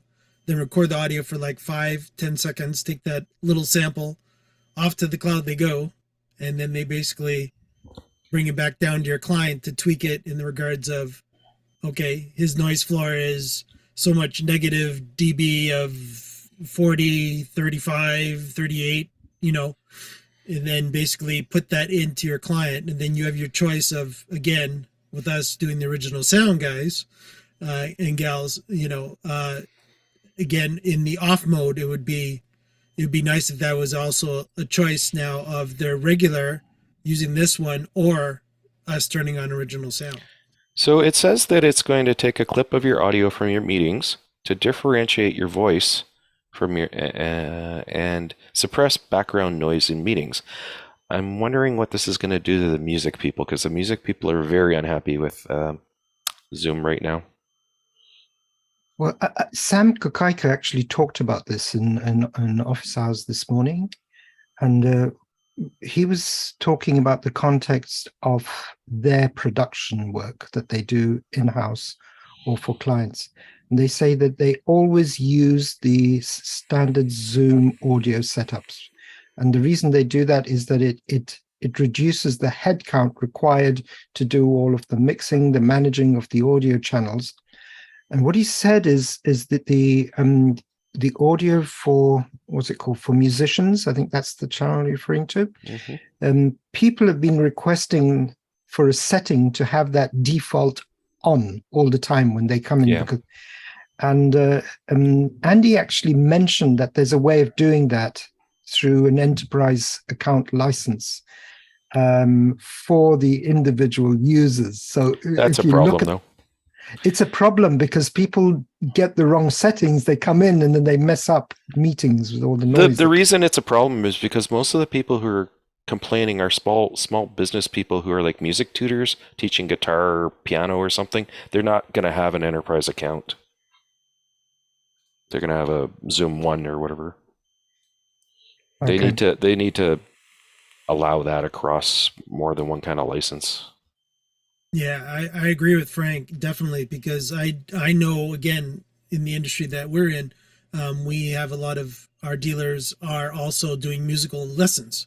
So you'll be, lessons instructor of all kinds of different instruments. And of course, all different kinds of instruments have all different kinds of frequency levels. So all you need is Zoom all of a sudden taking out that frequency, thinking that it's bad, and all you see is the teacher playing, but yet you don't actually hear them because officially the Zoom algorithm thinks that it's a bad noise. I think that's there's exactly more what to it happens than with that. original audio. That's why we have original audio. So, Right. so your iPhone has noise suppression. Your Mac has noise suppression. Your earbuds or whatever they have noise suppression. Windows 10 has noise suppression. Windows 11 has noise suppression. Realtek has noise suppression. Most of the video cards have noise suppression. It competes with Zoom's noise suppression, and it screws Zoom up. And most people have no concept that their computer or their device has its own built-in noise suppression, and they don't turn it off. Because again, depending on who installed the operating system, it might be on by default or not. I agree with Frank. And most of them are voice-centric. They're really trying to optimize the voice. So you get frequencies from guitars or pianos that, it goes, oh, that's not human voice. And again, this is the difference between using, of course, a sound card built into the computer versus an external audio interface, right? So this is but even the audio interfaces are going through the operating system, and the operating system or the drivers are getting in the way. But right. You can defeat them. It's just that most people don't even know they exist. Right. Just to finish off what Sam Kakaika said, because that may sort of be an indicator of some sort. He said whenever there is music being played during a meeting, it should be played through share system audio. And then it doesn't go through any of the Zoom filters or any of the mix minuses that Zoom imposes on the audio. So effectively what he says is when they do their production works, they have music coming through as a separate user who's just sharing his audio, and then they have it at the right level, so it comes in as ambient music in the beginning, and if someone starts talking, they can just reduce the sound of the music down, and they can manage it very easily. That's very corporate audio, though. A kid playing piano in his house for his music teacher on Zoom isn't going to probably use an audio interface. They're just going to use their microphone to get the ambient sound coming from the instrument, right? Yeah, I agree with you. I've done lots of corporate audio in my career, and most people aren't doing that, right? Most people don't even have an external mic. Yeah. Forget an audio interface.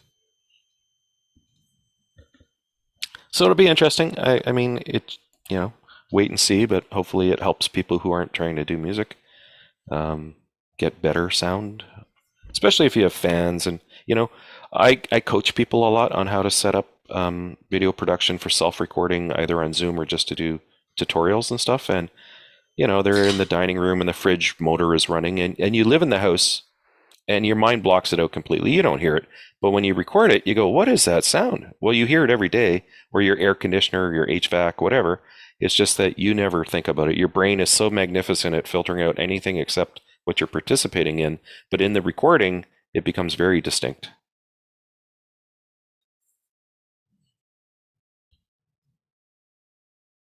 And quite often, what I tell people is, if you can't change the environment, go somewhere else. If you can't stop that HVAC from happening, or you can't unplug your fridge, find a different place in your home that try to go somewhere else that doesn't have that environmental issue. Does that work? Do they listen to you? It depends on the person's personality. Some people listen a lot, and some people think they know better than you. Like, I have told so many people not to do Zoom on Wi-Fi if you have the ability to use Ethernet, and they don't care. They just don't understand, even though you explain it to them in great detail about packet loss and all this. Because Zoom does a mix minus, and you don't hear yourself.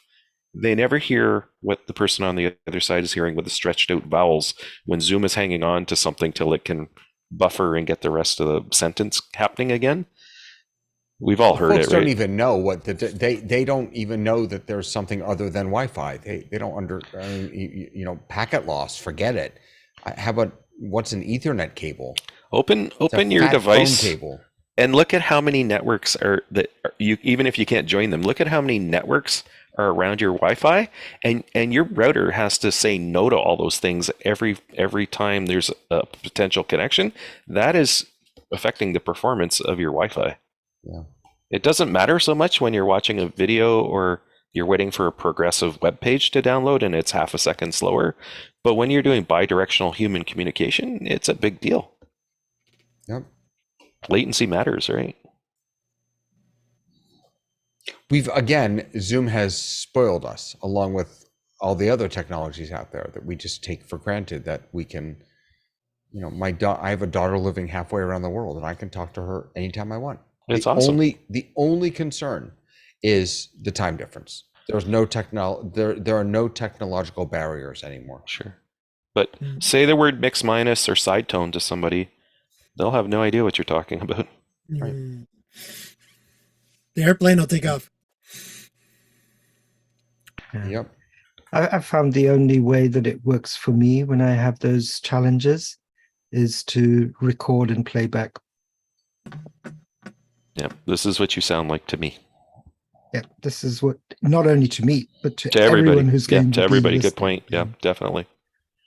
And actually, you guys should be using now Zoom clips to actually do that as well. That'll actually, so this is what I sound like to everybody when I'm using Zoom. Yes.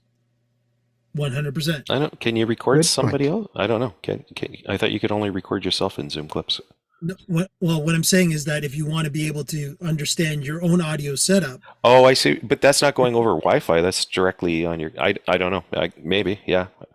I never considered it, but yeah, that could work. Right. Because again, it is going to the cloud. So officially, it's going to the cloud first. Yeah. So you're right. Yeah. So if you are Wi-Fi, so yes.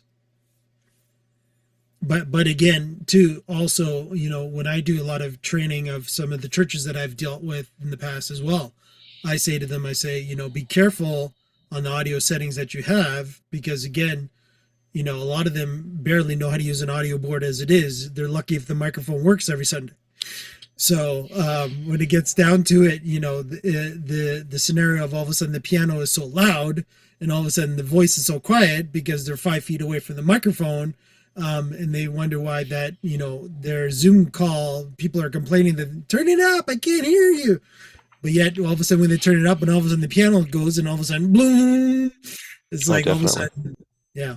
One of the requests or complaints I've seen a lot about Zoom recently is there are a ton of people who think that Zoom should innovate and have individual volume controls for every user in the meeting, so that as a participant, you know how office hours everyone does a sound check, so everyone's at the same dBs or whatever. So you're in a meeting with someone whose audio is super low, and then you've got someone whose audio is perfect. And if you turn up the low person, then the normal person is super loud, or someone's really loud and you turn them down, then the quiet. They're saying that there should be some way of doing mixing, or maybe one day Zoom will just automatically adjust everyone's gain to the right volume for everybody. But I mean, I don't think it would be that hard to do. It probably take a lot of CPU, like server resources to do, though, and that's expensive for them, right? Yeah, that would definitely be stuff in the cloud that would have to be done on the fly.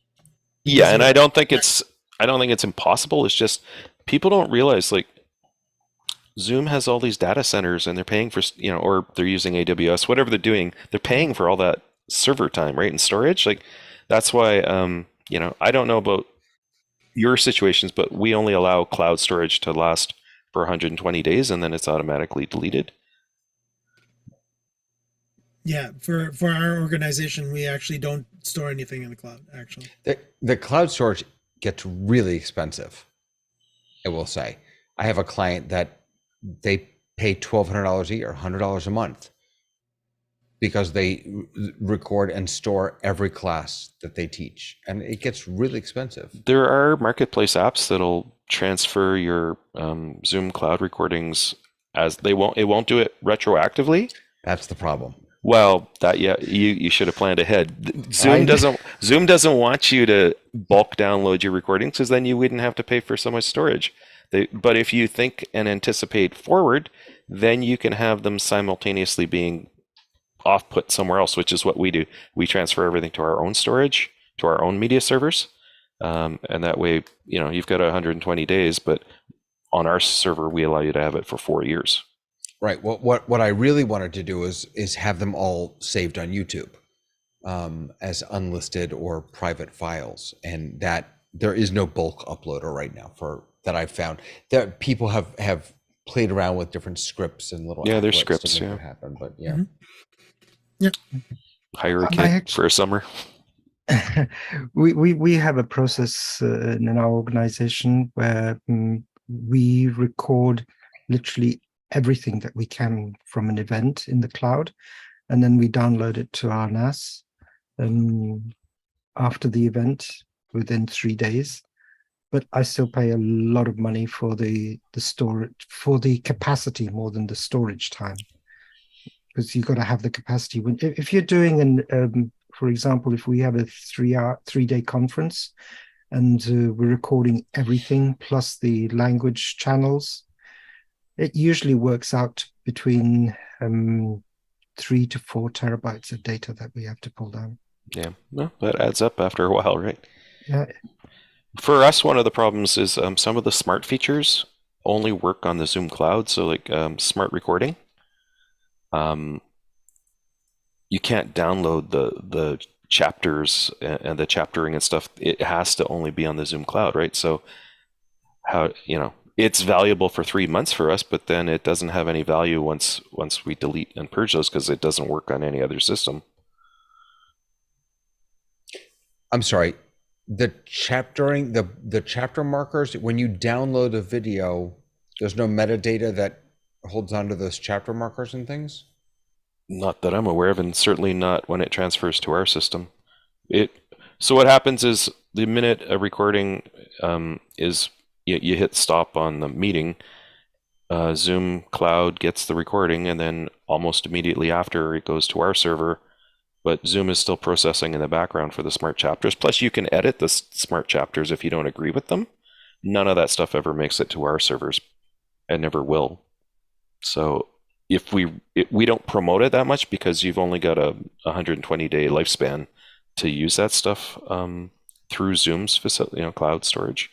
But it'll never work. So how mad would you be if you chaptered 17 things and then 120 days later all that work was gone? And on our system, you can do your own chaptering. It's not smart chaptering, but you can chapter it yourself. So in my particular situation, I would tell people to invest the energy using our server to smart chapter, because if you put it on Zoom's system, you're going to lose it after 120 days. There's also one use case that we have where we use the cloud, where we send out links to the cloud recordings. And that's where we have sign language, because the cloud recordings in Zoom allow you to select the sign language or the simultaneous interpretation language that you want to listen to. Now that is really complicated, because to have a player that will have multiple audio tracks for simultaneous translation, interpretation, and give you an optional additional window for the sign language is not something that you come across for the amount of money that Zoom is providing it to you. That's true. Yeah. We have multi-stream. Our server supports multi-stream playback, so you can have more than one video window, and it supports multiple caption languages, about 20 at a time, and we could turn on multiple audio languages at the same time, but we don't get a lot of demand for that, so we don't really turn it on. That's like a serious, I don't know what you use. We're using Kaltura. Kaltura. That's a serious investment. Yeah. Yeah. Yeah. Now, Frank, I don't know if there's also, I'm familiar with Panopto. Yeah, they're their competitor to Kaltura. Do they have all the? I haven't looked at Panopto for a while. The problem with, once you buy a digital asset management system, especially for enterprise, and then you put all of those links into WordPress or learning management systems, you're married to that, because otherwise you have to do a huge migration, which I did about 4 or 5 years ago. We had a media server company we were really happy with, and they got acquired, and they gave us a year to get off. And so we had to migrate everything, and then we had to go through all the databases and relink all the old links with their new counterparts on the new system. So when you buy a media platform, you have to think carefully who the company you're joining with is, because you're talking about hundreds of thousands of assets that are linked or embedded, and replacing all those links with new links and embed codes is a huge undertaking. Yeah, I think I'm familiar with the company that you used to have in-house. It was called MediaCore. Oh, it was MediaCore. Okay. No, Yeah. I was actually thinking there was Polycom. Those are the ones that I used to install. So We had Polycom for video conferencing. I used to use it all the time, but we didn't use storage from them. you didn't go after the media platform. No. No. We had Tandberg. We had all the big players. Mm-hmm. But Robert, to go back to you about a player, there are players out there. If you do look at different web players, there are players that will do what you want to do. You just have to, again, piece together what you need. Yes, you're right. You're paying Zoom to do it. But again, if you did want to, go have a little more creative capabilities in taking over the way that the web interface looks, then you would have to get more embedded, and you'd have to get away from the Zoom platform then, because of course Zoom, unless you're going to pay extra for Zoom, and I don't even know if they offer this yet, to be able to customize the page look and feel where the player is built into it, right? Yeah, there used to be player. We used to use JW Player. I don't know if you're familiar with that one. Yeah, that's the one that comes to mind. That's the one that's been around as long as I've been in the streaming industry, from the late 90s. They're one of the original guys, yeah. But still, coming back to the cost evaluation, it's just cheaper to do it through Zoom. Does Zoom preserve your cloud storage? Like, if I don't know all the different licensing plans, because I don't need to, so I don't pay that much attention. Is your cloud hosting with Zoom indefinite if you keep paying? Is there any time limit to how long you can host something? It's indefinite. The limitation is on the capacity. Yeah, of course. So it just gets bigger and bigger and bigger and bigger, right? It gets bigger and bigger, and the way they do it is they will charge you for the additional capacity that they use. They don't say you've come to the ends. So it's sort of like it starts overflowing all over the place. I really think, like, I can't confirm this is speculation, but one of Zoom's main profit centers has to be hosting, not selling meeting licenses. It's got to be the hosting. And I think that's why they're building a lot more of these, like Clips. Let's say you become a huge user of Clips in your organization. All that's hosted on there too, and now you need more capacity, right? That's interesting. I wonder if they might start, there might come a time where we have to start paying for Oh, storage. I'm sure you will. Right now, Yeah. I asked, and all the storage for clips, because it's in beta, is free. I'm Right. sure once that beta is over, it counts against your global storage allotment, right? Interesting. Yeah. Just like whiteboards. Whiteboards cost you storage in your cloud. Lots of things cost you storage in your cloud. Huh. So that may not matter if you're a one-person organization, you have a whiteboard once a day or once a week. When you have 30,000 people using whiteboards 3 or 4 times a day and lots of pages of whiteboards, that counts against your storage allotment as well, right? Is that a lot? Oh yeah. It costs? It's well, when you've got a lot of people using whiteboards with multiple pages for everything they do, Yeah. it starts to increment up, right? And how do you download that? What do you download it to, Frank? Users can download whiteboards as PDFs or as PNGs, I think. Okay, so it's not an editable file anymore. It's just a. Yeah, no, it's Okay. static. Unless you leave it in the cloud. I don't know. I don't use whiteboards that much. We're still using the classic. I don't know if you know the difference between the current whiteboard and what's called the classic whiteboard. The one. Why haven't you moved over? There were, I don't know, this is a recording. I don't want to say too much, but they're addressing some of our concerns. We're very close to probably starting to use it, but there were things like accessibility issues. There, some of the keyboard navigation, some of the other stuff.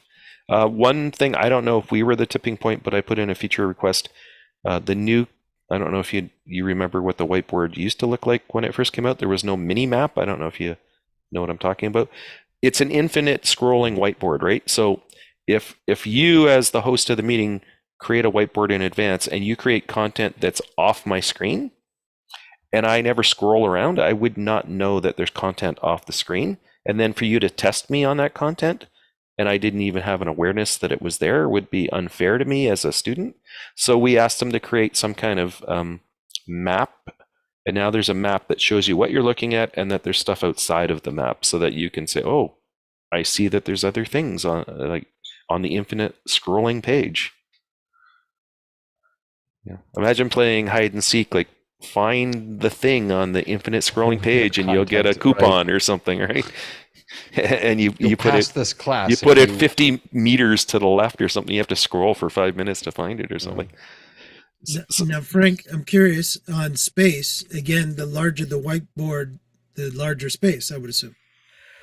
Yeah, I'm not an expert on, I don't know if it gets compressed or how it works exactly. I don't know what they do to save space, but I know it counts against your global storage limits. So, right, but again, what I'm asking is if they kept it within the screen as compared to spreading it off as you keep going to the infinite sides. I imagine they don't charge you for content that doesn't exist. They probably have some algorithm that says it's this much, not forever. Otherwise, you would be charged an infinite amount of storage capacity, right? Right. And it would all be empty white space. So there's got to be a way they determine it. I don't know how they do it. Maybe we could get someone from Zoom, an engineer, one day to come and explain it to us. I don't know how that works. Charging for infinite white space. That's fantastic. It's interesting to have an infinite scrolling thing, but I have never had a problem with the concept of adding a page. How you need another slide in your PowerPoint slide deck, just add another page. I actually really dislike infinite scrolling because for the same reason you said, is that I can't find, and the little mat, I don't know. In the same way that I like folders, I like pages. Like Google Docs. I used to love folders, but I like tagging format, so much more. Tagging is so much more liberating. I know. The big thing is to have to preconceive of your tagging system. If you're a one-person thing, that's not so bad. But if you're part of a team, to have common tagging so that everyone's using the same tags, so that it's searchable. If you say, I don't know, automobile, and I say car, and I can't find anything, but if we're all using the same tags, then it makes it a lot easier to search for things, right? Yeah. And then assets can belong to multiple groups without being sequestered in one folder and then having to be copied and placed in another folder. I think it's one of the reasons big companies are going tagging now, because every time you make a duplicate of a file to store it in another folder, it costs them storage space, right? But if it's one file with metadata, now it's only one file taking up storage space, right? And especially if this is a file that needs to be edited across multiple people, you don't want them working on separate files. Yep. All right, friends, we have reached the 5 o'clock Eastern hour. Really grateful to you guys. Thank you so much for hanging out. So next week, hopefully we'll have some new things to play with on ISO and OSC and cuts or clips or whatever I decide to call it next week.